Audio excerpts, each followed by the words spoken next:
Hi friends, welcome back to the part 4 of this tutorial series.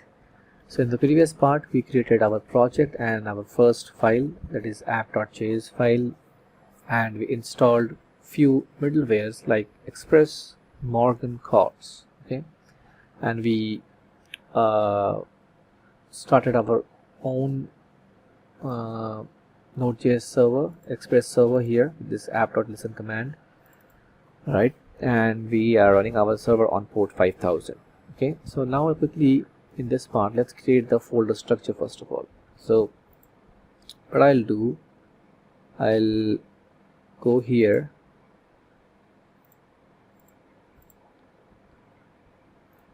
and I will right click something is not right. Right click directory and I'll name it config. Where did it go?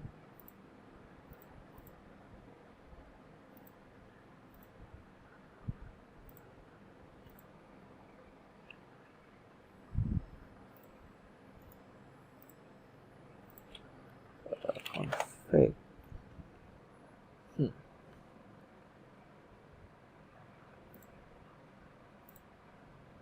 Okay, so here it is, config. Next I will create another directory. I'll name it seed data. So I'll store some JSON files here to seed the data. Next I'll have controllers, then I'll have routes, I'll have another directory, the name of public, where I will store all my public files like uploads and images and all those things. Next I'll have models folder. I already have routes here.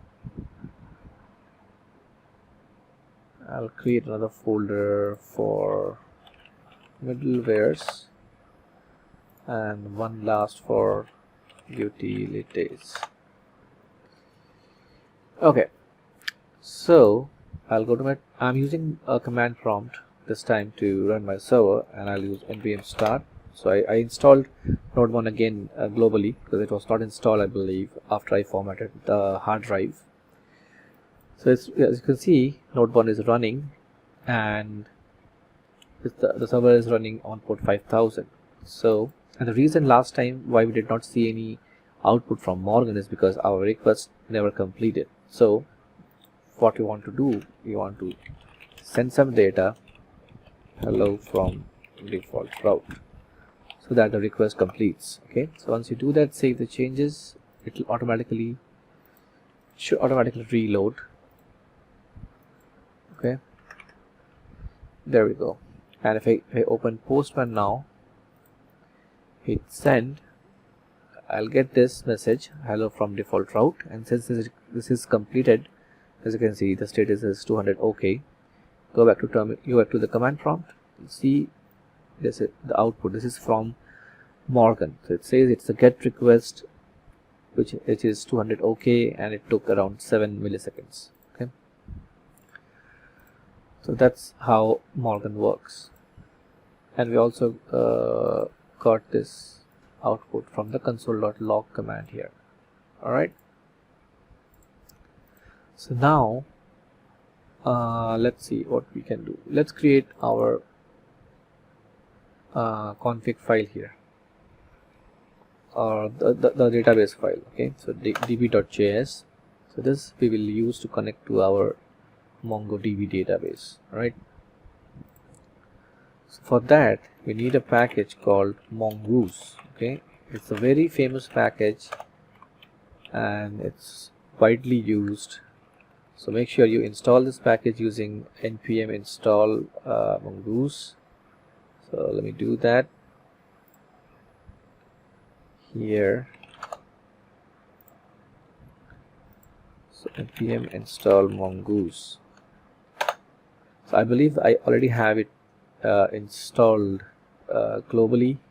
That's why it did not prompt me, but you should install it, because it will, otherwise it will not be entered in this package.tsn file, which is your core file, and using this file only your npm checks what all dependencies you have, and it installs that whenever you move your project. Okay, once that is done, next what we can do, we can create a function here. So the way you can do, you can either create, you can directly call this connect method on this mongoose variable in your app.js file, but we want to organize things from the very beginning. So we have created this database file, a separate database file, and now we'll use a connect database variable, and this will be equal to an anonymous function, or synchronous anonymous function. So this is the arrow function which has been introduced in ES6. Otherwise earlier we used to write it like this. Let me show you. Function. Okay, so now we use the arrow functions. Simple and looks pretty sleek.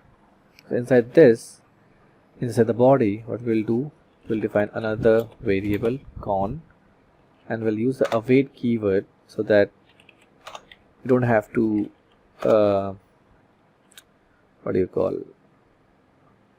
use the then block here. Okay, so this returns a promise, so for that you need to use a then block, but since we are using await and async, we don't have to do that, and this requires a MongoDB URI. So MongoDB URI doesn't look like your regular MySQL or any relational database URI. So it looks like this: MongoDB, then your local host and the port number. I think it's 27017. Let me just check the notes. Hang on. Yeah, it's 27017 followed by slash and then the database name. So I will name it Node API. So even if this database doesn't exist, it is still okay. It will automatically create it for you. All right.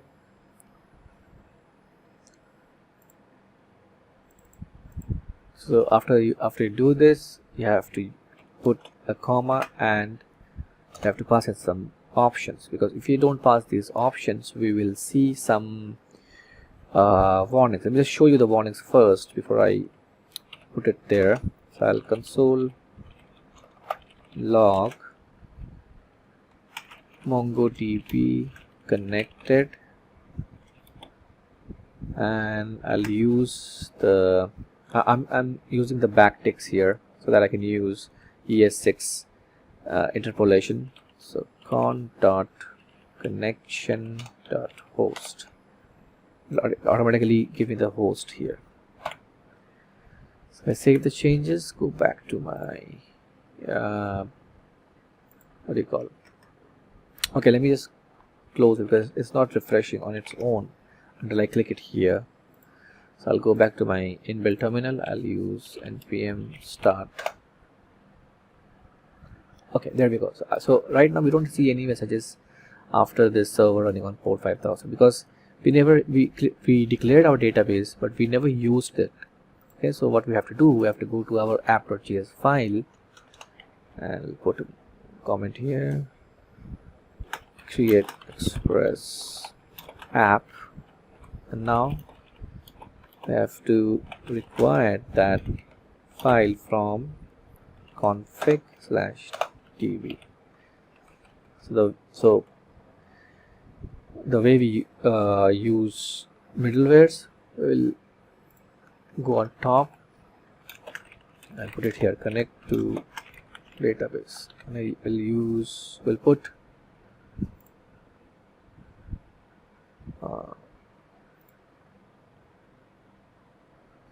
db is a function.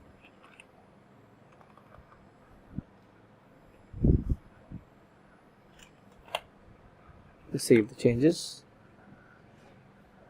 It says db is not a function. I think I did not export it. Yeah, so after do this here, you need to go to module.exports and export your database variable. Okay, the way we do it is using module.exports. So go back here, now save the changes. You see it says MongoDB connected localhost. However, we are getting so many warnings here. Okay, so current URL string parser is deprecated and will be removed. Use this. So I was talking about these warnings only. So in order to avoid these warnings, we will put some configuration here. The first one is use new URL parser set to true, use create index set to true, use find and modify set to false, and use unified topology set to true. So once you do that, save the changes, all the warnings will be gone. So you will have only two messages. One is server running on port and the other one is MongoDB connected to the localhost. Okay, so with that in place, you can close this file. So this file is done. Okay, we have connected to our database, we have created the Express app. So now what I want to create a config.env file. That's an environment file, because I'll store every data, every environment data, like the one which I'm going to use in various places, and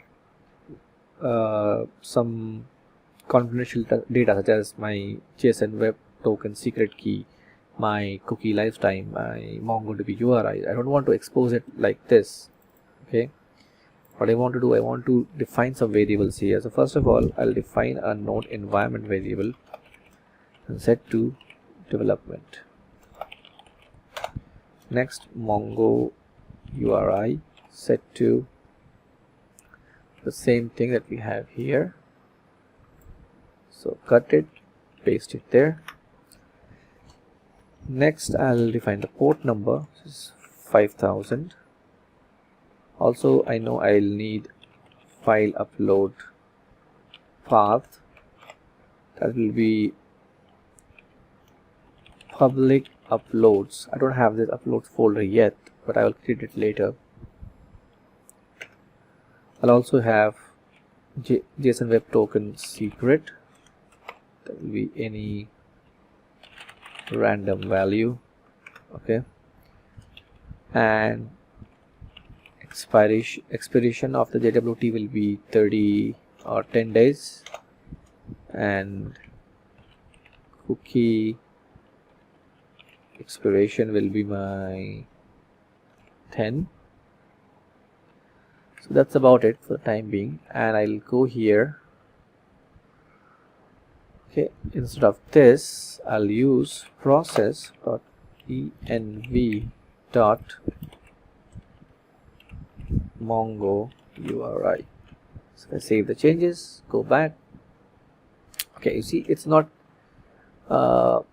able to process this variable, and for that I need to stop the server, go to my app.js file here, and install another package, that is the .env package. So const.env fire.env. That's the package name which will help us to import the configuration file or env file.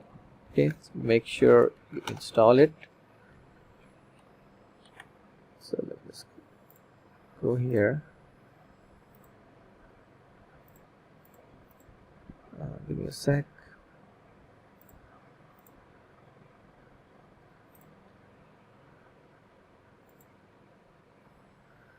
And npm install.env. So once that is done, I'll go here. Before I connect to the database, load the config.env file, because my database depends on this file, right? So this order matters. So whenever you are using middlewares, the order you import them or order you use them matters. Okay, you can import them in any order, doesn't matter, but the order you use them matters a lot. So I'll use .env.config method, and this takes a path to the config file. So I'll use it's a relative path. So that is done. As I do this, I go to my terminal, not this one. So I'll type npm start. Let's see. Perfect. See, now it was able to locate the MongoDB URI, and it was able to connect to the database as before. Also, I'll go here to my port number.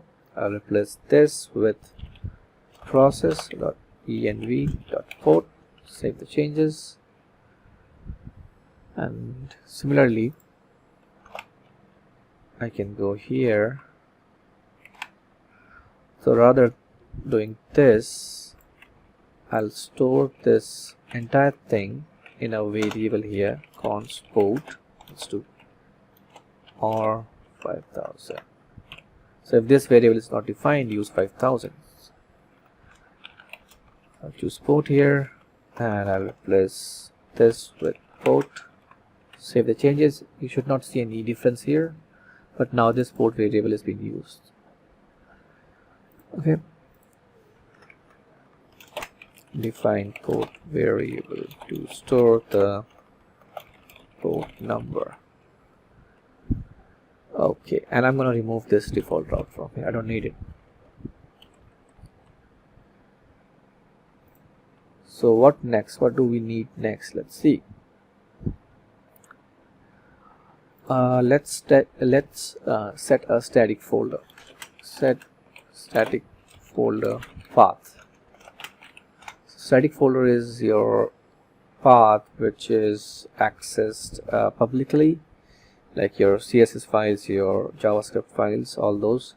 So for that, I'll use the express.static method here, and in order to join the path properly, I need to import another package, the path package. It's a core package of Node, so you don't have to import it using install it using npm install.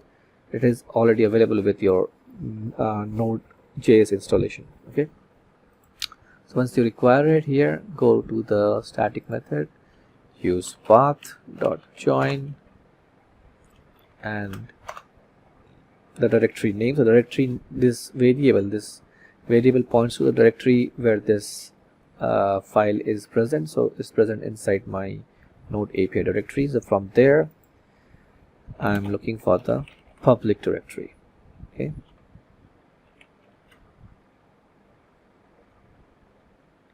and I can show you how it works. I can create one HTML5 file here, name it index, and put a h1 tag here and say static file, save it, and if I open a browser, let me open Chrome for that matter, and go to my localhost 5000. You see, it says static file, because this is the path, root path, and I can put it in any other folder as well. So if I have another folder name uploads, and if the file resides inside that folder, close this. Can't move it, can I?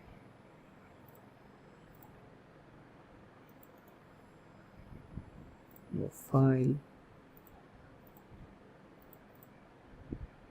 public uploads. Okay, so it's moved there. Now if I go back to the browser, use localhost 5000, you will not see anything. It says cannot get. But if I go to /uploads, you'll again see the static file giving me the response. Okay, so that is how you create a static path in Node.js using the express.static method and using the path.join function.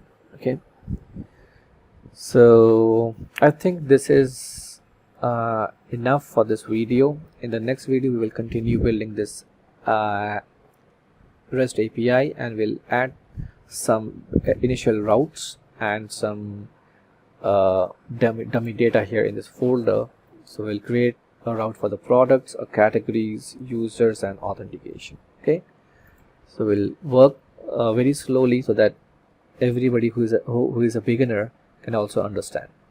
Let me know what you think of this tutorial series in the comment section, and like I said before, please don't forget to subscribe, like, and share this channel and this entire playlist with your friends. So till then, take care, and I'll see you in the next video. Bye bye.